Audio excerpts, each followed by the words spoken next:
Buscai primeiro o seu reino, toda a sua justiça, e as outras coisas vos serão acrescentadas. É isso mesmo. Tem duas parábolas que eu acho que são interessantes, pontuais nesse tempo, que é a parábola do semeador e a parábola do construtor, né? Aquele que constrói a casa sobre a areia e o que constrói na rocha. E aquele que planta, né, ele lança a semente, uma cai na pedra, outra cai entre os espinhos e uma cai na boa terra. Eu enxergo que talvez é isso que hoje falta, né? A gente vê muitas pessoas que se converteram, o número de evangélicos cresceu consideravelmente no Brasil, mas às vezes parece que falta a raiz, né? Parece que foi construído uma fé em cima de um terreno arenoso, né? Então hoje nós temos muitos cristãos, né? Às vezes pessoas decepcionadas com aquilo que ela entendeu como sendo igreja, e a nossa fé é em Cristo. Em Cristo. Né? A palavra ela vem e ela entra naquela terra boa, e aí para que a planta ela possa crescer saudável, ela precisa ter raízes. Eu creio que talvez é isso que a palavra de Deus para esse tempo, né? O evangelho que ele vai entrar no coração e ele vai ter raízes. Porque quem encontrou, e aí o senhor tem agora 23 anos de cristão, eu cresci de pastor, aliás, cristão eu cresci mais, né? Eu cresci num lar cristão. Nesse tempo, se a gente for pegar 20 anos, a gente praticamente não se falava tanto de pessoas que desviava, que não era algo assim tão comum como é hoje. A pessoa ela saiu da igreja. Para alguém sair, se afastar, se desviar, realmente como era antigamente, era algo que chocava a todo mundo, porque aquele que aceitava Cristo, que conhecia o Evangelho há 20 anos, ele, como diz o acreano, podia dar fez aí no meio da perna, ele não desistia, porque ele tinha tido, acho que talvez por tudo isso que a gente falou, né? Ele tinha tido uma experiência, né? Era alguém que veio das drogas e encontrou Jesus. Era alguém que entendeu aquilo que os discípulos disseram, né? Aquilo que Pedro vai e diz: para quem iremos? Né? Nós não temos para onde ir. Então parece que hoje, e a culpa, não sei, né? Não sei se existem culpados em tudo isso, mas parece que tem opções, né? Não, essa aqui não atende a minha necessidade, então eu vou seguir esse caminho. E o Evangelho de Cristo e aqueles que nós temos hoje, né, a missão de ganhar, é ganhar aqueles que vão ter raízes, né, que vão ter profundidade. Sabe qual é a minha preocupação? É de a gente estar formando cristão híbrido, né? Que é um pé no mundo, outro pé na igreja, que não entende a questão de separação, né? Em questão de viver o Evangelho de verdade. Porque qual é o maior problema nosso? É querer fazer um culto para agradar o homem.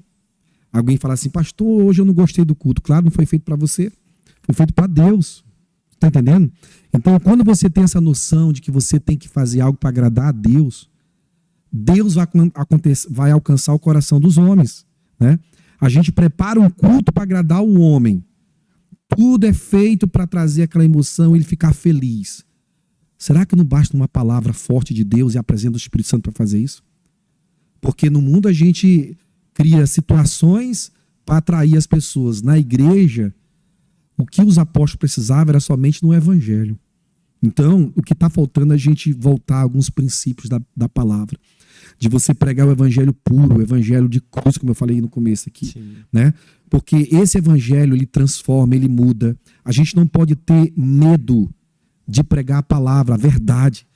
Nada podemos contra a verdade, senão a favor da própria verdade. Paulo falou sobre isso. E nós estamos com medo de machucar alguém. Irmão, o Evangelho, ele pode até doer, mas ele cura. Ele cura. Se ele fez a ferida, ele vai curar. Ele cura. Então, o Evangelho, ele dói. A palavra dói, porque ela mexe nas nossas feridas. Um Evangelho que não confronta, um Evangelho que não traz você para a realidade, você não pode chamar que isso seja uma pregação do Evangelho. Isso é uma palestra. O próprio Cristo disse, né? Eu vim trazer paz, eu vim trazer guerra, eu não vim trazer paz, né? Isso. Eu vim confrontar a vida que vocês estavam vivendo, né? Isso. Então o Evangelho veio para curar, para mudar. Não tem como você receber Jesus e ser como você era no passado. Não, irmão. Ele veio para fazer um divisor. Se isso não acontecer na sua vida, então você não teve um encontro real com Jesus. Você entende? Então, essa é a preocupação. Nós não podemos negociar. Uma coisa que a gente fala, o nome é, não podemos negociar o princípio da palavra. Então, a pregação do evangelho é levar a pessoa ao arrependimento, levar a pessoa ao reconhecimento dos seus pecados. Amém? Porque hoje é muito bom estar na igreja. Os hinos são maravilhosos, você chora, né? São lindos os hinos, mas e aí, será que é só isso? Será que nós vamos ser simpatizante do evangelho? Igual lá na época do Atos dos Apóstolos, quando o Espírito Santo desceu ali, que tinha aqueles que zombavam, aqueles que ficavam vendo, né? Mas tinha aqueles que estavam lá no meio, que estavam dentro do cenáculo recebendo o Espírito Santo. Aí eu te pergunto, você é quem? Aquele que vai ficar só observando as que estão recebendo, aquele que está zombando, porque tem uns que zombam, né? Ou você é aquele que entra na festa e começa a dançar. Vive aquele momento. Então, é isso. Mas Deus está falando. Porque a Bíblia fala que eles ouviam as grandezas de Deus na sua própria língua materna. Eu não tenho dúvida que Deus está falando com o povo. Agora, nós precisamos se voltar, né? Não podemos negociar jamais o evangelho genuíno de Jesus. Paulo diz que eu não me envergonho do evangelho, porque ele é o poder de Deus para a salvação de todo aquele que crê. Amém? Então, nós não fazemos culto para agradar a Uber. Nós fazemos culto para agradar a Deus. E quando nós agradamos a Deus, Deus se manifesta. Deus cura, Deus liberta, Deus salva. Essa é a nossa paixão.